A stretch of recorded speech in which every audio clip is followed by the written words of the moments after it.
It's like a jungle out here. It's like survival of the fittest. It's like a jungle out here. It's like survival of the fittest jungle. Yeah, you know, it's either you do or you die. This resident's words capture Johannesburg's pervasive fear. But how do people fight back? From community initiatives to private security, this video uncovers the strategies residents use to navigate a city where information is the ultimate weapon. Are fighting a war, whether we like it or not. The township of Diepsloot records 16 murders monthly, far surpassing national averages. Residents wake each morning to missing streetlights, unreliable water access, and unpaved roads that turn to mud in summer rains. These infrastructure failures reflect a broader absence of services that defines daily life here. Young men with limited education and no job prospects face few alternatives. Beyond criminal networks, gangs provide structure where government and economy fail. Membership offers protection, income, and social standing in communities disconnected from formal employment sectors. The die-hard boys coordinate operations across multiple income streams. Residential burglaries, car thefts, and street muggings generate capital that funds drug distribution networks. Small plastic packets of methamphetamine sell for the equivalent of €2, creating affordable addiction cycles that sustain demand. Group identity strengthens through hand signs, specific clothing colors, and territorial control. This solidarity forms a rational response to police tactics that prioritize forceful raids over community engagement. Law enforcement operations often escalate tensions rather than providing security. Criminal enterprise functions as a parallel economy where stolen goods trade hands and protection services operate on credit. Residents may purchase discounted electronics knowing their origin, or pay gang members to safeguard their homes from rival groups. This ecosystem normalizes illegal activity as practical necessity rather than moral failure. When formal systems exclude entire communities, alternative structures fill the vacuum. The social contract erodes as criminal networks provide what governments cannot. Gangs operate sophisticated distribution chains moving goods from wealthy suburbs into township markets. Stolen vehicles get dismantled for parts, electronics get resold, and narcotics flow through networks that mirror legitimate business operations. These activities create employment where official job markets have collapsed. The microeconomies of township crime reveal how exclusion breeds self-sustaining systems of survival. What begins as small-scale theft evolves into complex criminal enterprises that fundamentally reshape community structures and relationships with authority. When police response times stretch 2 hours and investigations rarely produce arrests, communities develop their own systems of accountability. This creates a dangerous transition from reliance on legal processes to vigilante enforcement. In one documented incident, a crowd surrounded a man accused of stealing electronics. Neighbors gathered as tensions escalated, forming a circle around the suspect. They demanded confessions and threatened physical violence unless stolen items were returned immediately. The situation rapidly moved beyond interrogation into physical confrontation. Witnesses describe how the crowd grew increasingly agitated, throwing stones and shouting accusations. Someone produced a tire and gasoline. The suspect's home was set ablaze while he remained trapped inside. Smoke rose above the township as neighbors watched the structure burn. Emergency services received multiple calls, but arrived only after the fire had consumed most of the building. Community leaders like Christopher defend these actions as necessary deterrents. He argues that when police cannot protect residents from repeat offenders, public punishment becomes the only language criminals understand. His justification focuses on creating consequences that the formal justice system fails to provide. This form of street justice creates immediate deterrence but long-term instability. Families of those punished often seek retaliation, creating cycles of violence that bypass legal channels entirely. Fear of mob justice causes some residents to avoid reporting crimes entirely, while others hesitate to intervene even when they witness wrongful accusations.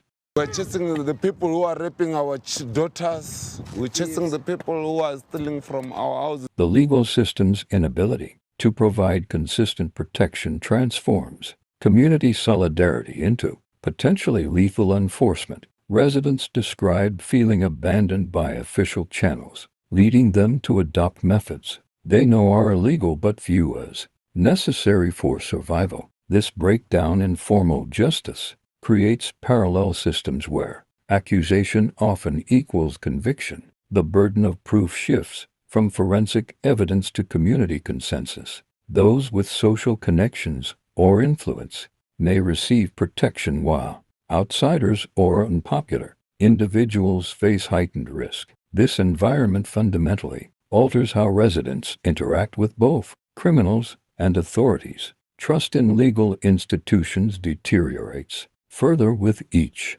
delayed response or unsolved case. The vacuum created by ineffective policing fills with improvised justice that operates without safeguards or appeals processes. Wealthy Johannesburg suburbs develop distinct security architectures that reshape the physical landscape. 3-meter walls topped with electric fencing become standard property boundaries. Motion-activated lights illuminate manicured lawns after dark. Guardhouses manned by private security companies control vehicle access to residential streets. These measures create visible boundaries between protected enclaves and surrounding neighborhoods. The transition from public to private security begins with personal experience. After a violent assault in her home, one resident dedicated her life to crime prevention. The attack occurred during a daylight burglary that escalated into physical confrontation. She survived strangulation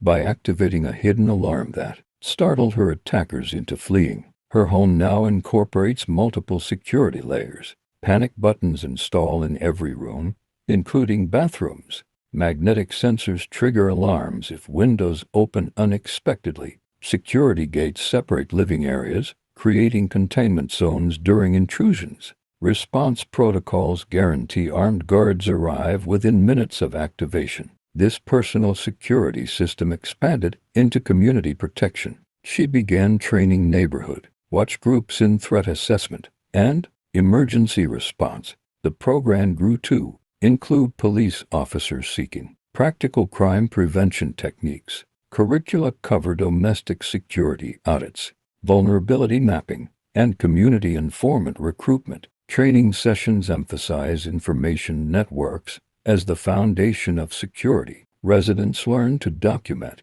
suspicious vehicles and share descriptions through encrypted channels. Police officers receive instruction on leveraging community intelligence for preventive operations rather than reactive responses. The program trained 3,000 officers across multiple precincts. Participants learn to identify vulnerable properties and advise homeowners on security upgrades. The training bridges gaps between police procedures and civilian protection needs.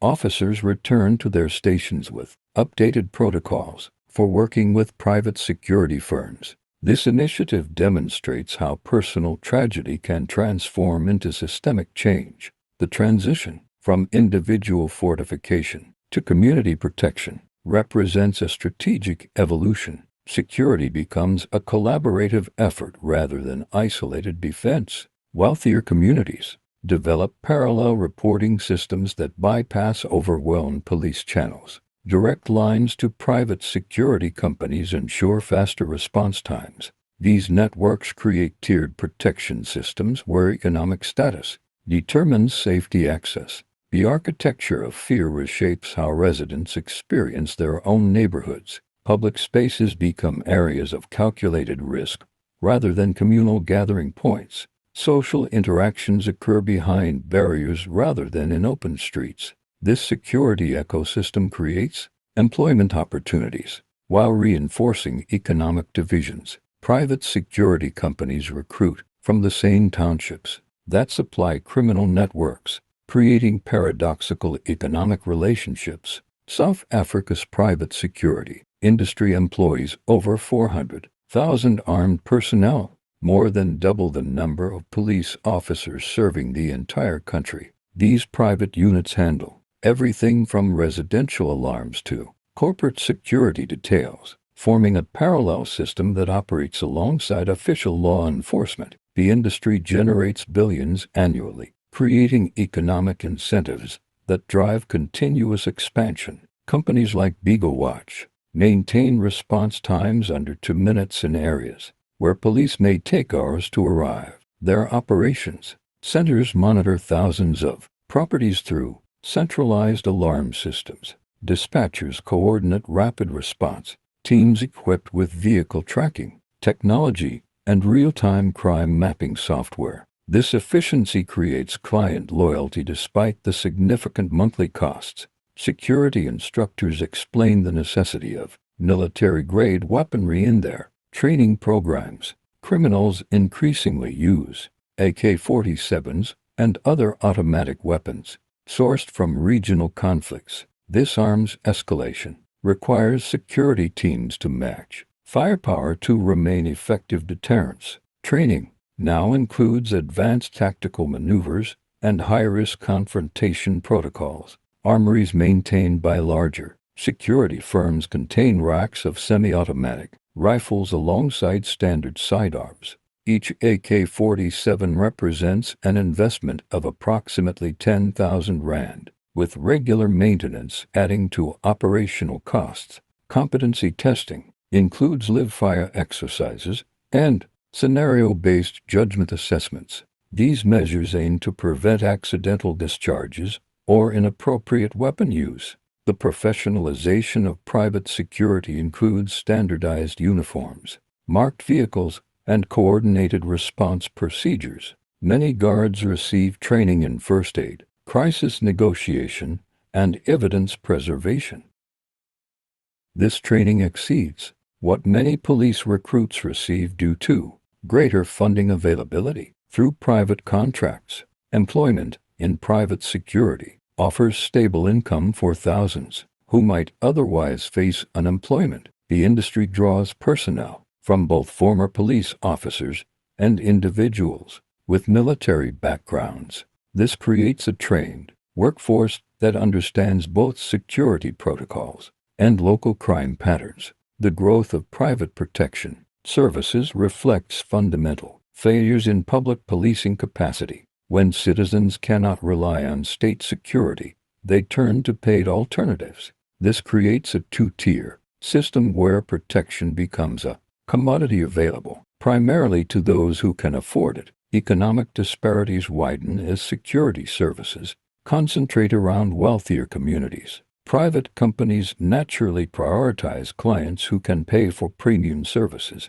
This geographic concentration leaves poorer neighborhoods increasingly dependent on overstretched public police resources. The private security ecosystem now represents a critical component of urban safety infrastructure. Its continued expansion signals both entrepreneurial adaptation and systemic failure. This parallel universe of protection operates under different rules, incentives, and accountability structures than public law enforcement. 20,000 murders annually, alongside 30% unemployment, reveal violence as embedded in structural failure. This transforms crime from isolated incidents to a deeply rooted social challenge with profound human costs. Progress requires confronting systemic inequality while strengthening formal institutions. Evidence-based investigative work must replace reactive policing. The parallel security economy